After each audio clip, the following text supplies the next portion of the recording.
Hello, happy Friday, and welcome to N-TK-KNO with Lissa and Tierpoint. Today I'm super excited. My friend Drew Stratton is with me to talk tech. Hi, Drew. Good afternoon, Lissa. How are you? I'm so good. Thanks for joining me and chatting with me a Thanks. little bit today. Absolutely. Thanks for having me. Okay, well, cool. So, Drew, will you tell us a little bit about why you're qualified to talk to us today? So we're talking, help me remember here, we're talking technology or are we talking Post Malone fan club? I can't remember which podcast this is, right? Post Malone fan club for sure. Just kidding. Because Let's I talk. just did a 20-minute best of Post Malone Peloton ride, and I've got a great review of it if we want to go that route. I kid. So we're here to talk about Tier Point. Yes, thank you again for the time. And my background is somewhat similar to yours, as is probably a lot of people in the Middle Tennessee market. I actually started in technology sales at Dell about 15 years ago, and had little to no technology knowledge when I got started, but quickly grew from uh, selling in the consumer division of Dell on up and worked my way up into the SMB space and into mid-market and some small and mid-sized enterprise organizations, mainly on the Eastern Seaboard, and really honed my skills and craft around understanding issues, pain points, and initiatives that my clients may have that are technology related and really trying to solve problems. Something I've always taken pride in my entire life, mainly because I probably caused a lot of problems growing up, but solving those problems was something I had to be good at as well.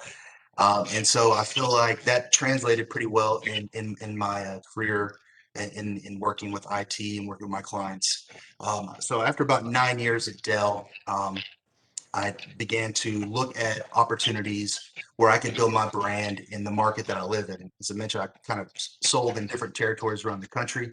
Always lived here in Nashville, but I really wanted to focus on developing my brand, developing relationships in the IT community in Middle Tennessee and in the state of Tennessee. And so now, about almost 7 years ago, I started with Windstream Hosted Solutions, which was the data center division of Windstream Telecom Company. And then back in 2015, uh, Windstream sold Hosted Solutions to Tierpoint, which was at the time a data center company of about 10 data centers. But they quickly expanded through acquisitional growth and organic growth to where we are today, which is we have 40 plus data centers kind of scattered throughout the United States. And we offer a number of products and services I'll talk a little bit more about, but to stay on topic, I've been in this role as a senior account executive now for almost 7 years and focused on Tennessee, Alabama, Mississippi, and really spend a lot of time at the director and executive level with clients because what we do is not necessarily around selling a widget. It's really kind of focusing on um, uh, business related outcomes by leveraging IT strategies. And so that problem solving aspect for me is helping those customers uh, increase their efficiencies, their return on investments in IT, so that in the end it leads to a positive business related outcome.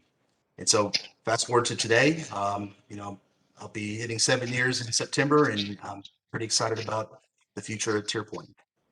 That is awesome. So, if I could compact everything that you said, I would say Post Malone lover, troublemaker, problem solver. Is that fair? Yes, Is that fair? yes. Okay. I Good, think good, I good. think it's I love solving problems so much that I have to cause a lot of problems in order to create those challenges for myself.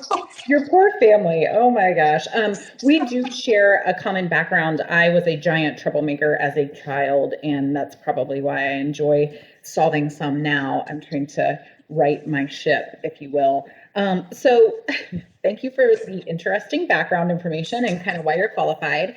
I have some questions for you today. And the first one that I wanted to ask you was, what has you excited about TierPoint? There are so many data center providers, and I think that the customer service aspect of TierPoint is really special. So can you tell me just what excites you about the company? Absolutely.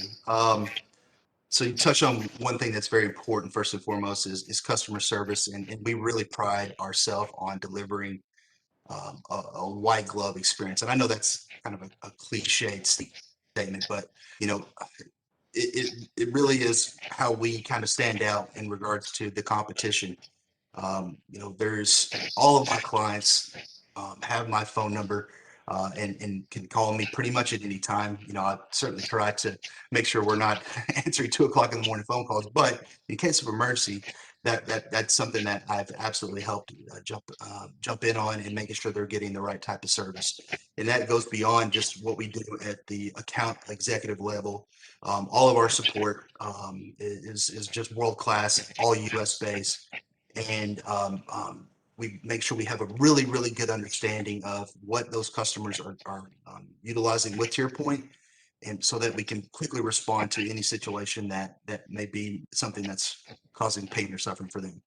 What really excites me about TierPoint is that over this past year, it's no secret every company has had their own set of challenges and good and bad positive experiences with dealing with COVID and things like that come from the pandemic.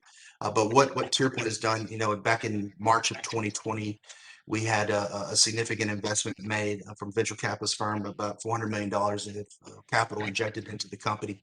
This came right after our Q1 of 2020 being the largest Q1 in company history. And so what that did was put us in a really good position to kind of sustain the negative experiences that came about from the pandemic, but also plan for the future. And we've just announced in 2020 hosted SAP services, and we're announcing probably more data center growth in the coming weeks, months.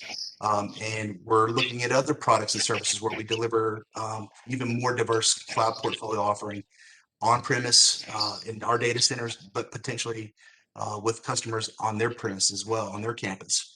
So where companies probably, a lot of growth and research and development maybe was stymied during 2020, I feel like TierPoint went in the opposite direction. And we're looking to continue to offer the most diverse portfolio of products and services in data center, cloud, and managed service. That's wonderful. And something that I think is pretty unique about the TierPoint experience is that the architects and the team that you work with, they do so much discovery around what the customer is trying to do long term. I think that they're much more strategic than a lot of partners. They try to sell to exactly what the need set is. And I've just seen you guys dig a little bit deeper, and I think that's really special, along with that customer experience and then investing in the future of a hosted data center and what does that look like. Many of my clients, they really want a truly catered experience when it comes to any of the products or solutions that they purchase. So I'm excited about that investment by TierPoint. With that, will you tell me what you see as the future of data center? What changes do you see coming, and what do you think that looks like? That's a great question. I certainly don't have all of the answers because that's probably an ever evolving answer to that question.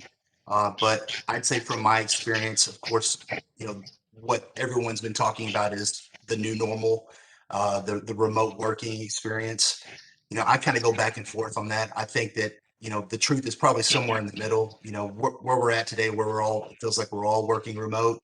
I think at some point we'll probably get more into the you know a flex type of work week for a lot of staffs, a lot of employees in a lot of different types of companies where you're working some remote, working some in the office, because collaboration, human experience, I think is still valuable. And there's a lot that comes from being able to be face to face with your peers and with your customers and prospects. Um, But I would say that where things are probably trending is, of course, cloud adoption has grown exponentially in 2020. The hyperscalers exploded. They were already doing big business. They exploded even more in 2020. But I also think through those experiences, a lot of companies maybe have dipped their toe or went all in into the hyperscale experience and realized maybe some of the applications and some of those workloads don't necessarily make the most sense there. It might have seemed like a good idea because of low cost of entry into those platforms, but without having the proper amount of expertise and understanding prevention of data corruption, as well as having cost control mechanisms put in place on scaling up and scaling down. I think a lot of companies may have realized, hey, we might need to pull some of that back. And so what we try to do in that aspect, to your point, is, before they even make that decision, and as you mentioned, is really understanding what the drivers are for these companies, is understanding what those applications do, how they, what part of the business do they drive, and understanding where they may or may not play well in multi-cloud design.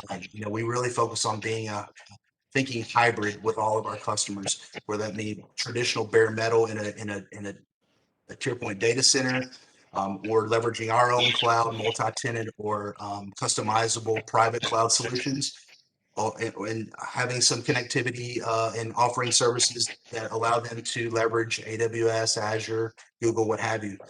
And so I really think as time passes, the amount of data is going to continue to grow. The budgets for buying infrastructure is going to continue to shrink. And so being creative and understanding where applications make the most sense, as well as falling within the range of budget for those customers, is where things are going to go. And that's what we really stand out to your point, is understanding that and designing a strategy for your production, your backup, and your DR that is, budget conscious, but also has the ability and flexibility of scaling with your plans as the company grows. Absolutely. I think I did a whiteboard on evolving past cloud fatigue, like getting past that experimental phase in cloud, which is, I think, what you were talking about. So many of these teams have leveraged the low hanging fruit, the easy workloads into the cloud, low cost of entry, but then they have failed to move through the cloud process. And so they're not innovating in the cloud, and it's ending up costing them a significant amount of money. So to your point, I think it's really interesting that companies are coming back, they're exploring options like Tierpoint. And what I think is unique and cool about Tierpoint is that it's a big company with a giant skill set, but it gives you that highly catered, small company, agile feel as a client. Yeah. Would you say that that's accurate? Couldn't have said any better myself, but I will try to add to that. So, that's one of the things that we have to do at Tierpoint as an account executive with my existing customers as well as prospects, is make sure that they are aware of what they have access to at Tierpoint. So many times we get caught up in Tierpoint. Oh yes, you have very nice data centers. I can put my servers in your facility. You can keep the lights on, keep it cool. It's affordable. It's secure. Checks the boxes from a compliance standpoint. But there's a lot more that we can do beyond just being a co-location provider. I touched on our own proprietary VMware powered multi-tenant cloud services that can be utilized for production, test dev, disaster recovery as a service. We have a multitude of private cloud solutions as well, the traditional 3-2-1 stack offerings, as well as all of the hyper converged solution providers out there. We have a strong relationship with all of them as well. But we also have a full suite of security and compliance services. We have our own proprietary clean IP services that addresses web application firewalls, DDoS mitigation, antivirus. But we can also bolt on other services that that aren't in our own proprietary services. And some other things just to touch on, not to go too far down the list here or get too far off the topic, but managed services is a big thing for us as well too. We can provide managed services typically up to the OS layer, for our clients, and that can be for SQL, that could be for just taking most of the day-to-day carrying and feeding off of your hands of running an infrastructure, and letting your IT team focus on the core competencies of their business. And that's where I think once we start developing trust with our clients and our prospects, and letting them explore our portfolio, they really see that we're more than just a data center company. We're a total solution provider. Sure. And you mentioned some challenging workloads like SAP, and you mentioned security, which I think with that, it's a good time to kind of segue into the work from anywhere type mindset. I know it's more difficult to secure. Can you tell me a little bit about how you helped businesses through COVID-19 and that kind of change in process? Sure. Um, you know, I, some of the traditional kind of low hanging fruit type of things that we've dealt with during COVID is helping clients that have had to staff up remotely, and that would be more kind of around supporting their expanded network infrastructure needs. And so we have our own, internet services, but pretty much all of the providers are in our data centers as well. So whether it's, adding to their needs for growing their VPN capabilities, or just providing more layers of security because of the amount of expanded growth of remote users. Those are kind of more the traditional things. But some of the other things that we've run into that have, we've seen a ramping up of during 2020 are things like ransomware attacks. I had a client that called me in probably June or July. I was like, Drew, we have a problem. He's like, we are pretty much being held hostage on with a ransomware attack, and their infrastructure, their production infrastructure, was in our data center, but they also leveraged us with our cloud-based DR as a service product.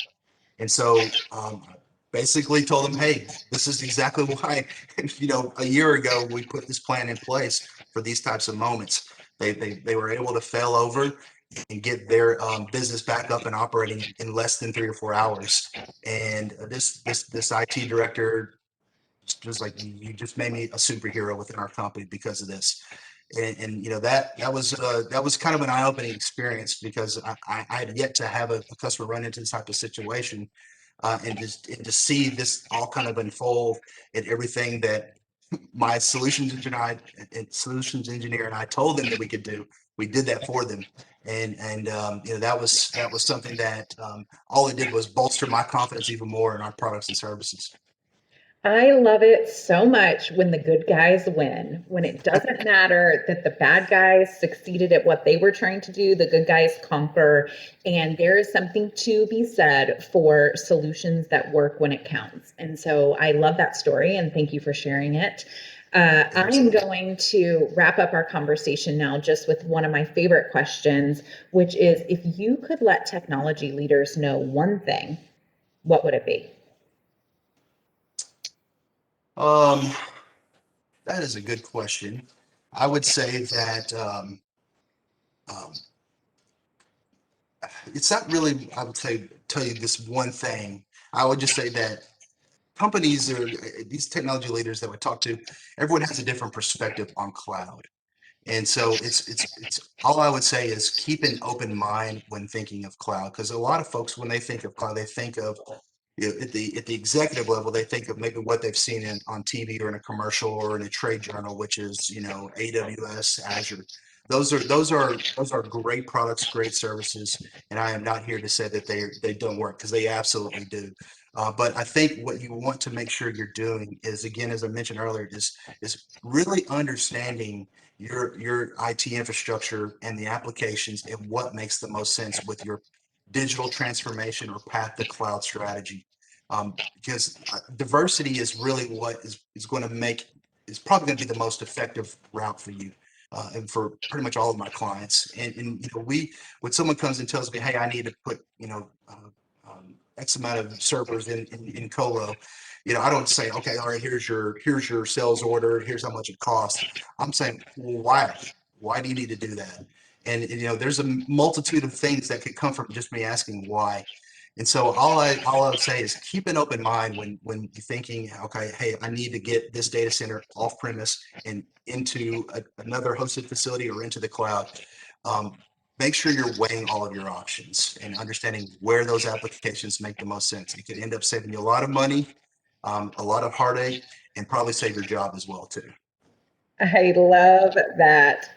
A lot of the leadership books that I've read say that in leadership, it's really important not to basically dispose of an idea before you fully tested it. And to your point, I think that there's so much information out there. It's very overwhelming for a leader who is probably already strapped for time and resources to evaluate all of those options. But when it comes to a strategic vision or a strategic plan, like moving data to the cloud, it's very important to fully evaluate before you make purchases. And not everyone's glove fits. So it's just important to talk to some of the leaders in the space, not just the hyperscalers. So I really appreciate that. Well, Drew, I have taken enough of your time. I thank you so much for joining us today and talking to me a little bit. Hey, and thank you so much. And I just wanted to add, Dynamics Group is a great partner of Tierpoint.